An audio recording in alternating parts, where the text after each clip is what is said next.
Half of Americans are victims who think the government has a responsibility to care for them.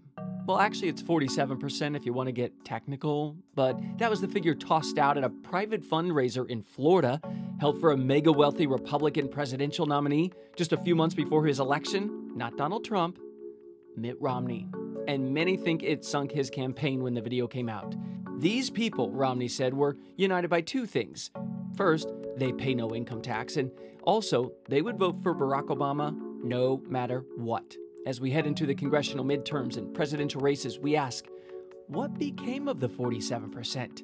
And how will they affect the upcoming elections? Here are the basics. The year before Romney's remarks, the Tax Policy Center estimated that 46.4% of Americans would pay no federal income taxes in 2011. Let's round up to 47% just for the sake of consistency. Romney was making a point, but it was a flawed one. At the time, all but 18.1% of Americans paid either federal income tax or payroll taxes. Almost all Americans still paid sales tax, and some of them also paid state or local income taxes. Here's the irony. It looks like Romney was counting out his own supporters. People earning less than $27,000 a year did not pay federal income tax, and they made up about half of the 47%. They didn't reject Romney wholesale. 35% of them chose the Republican. Then you have senior citizens who accounted for almost a quarter of the 47%. Same story here. 56% of the 65-plus crowd went for Romney.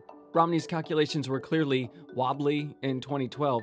Skip to 6 years later, they're lukewarm jello. Trump's 2016 victory map changed everything. He pulled off wins where Romney failed. States like Pennsylvania, Ohio, Michigan. That raises the question, was there ever a predetermined voting group in the Trump-Clinton election based on government dependency? In a word, no.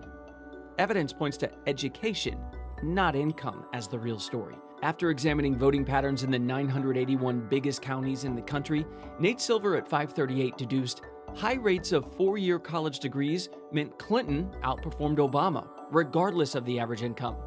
Low rates of bachelor's degrees, Trump almost always did better than Romney. In other words, Americans with higher educations and typically higher salaries went Democrat in these places, while the lower educated and lower salaries went Republican. That's admittedly a macro look because college-educated whites chose Trump, but overall, this picture radically departs from Romney's vision of one self-contained, self-sufficient majority and then a habitually dependent liberal minority looking to the future. Keep an eye on education, class, and race. Something as simple as 47% is likely just that. Too simple.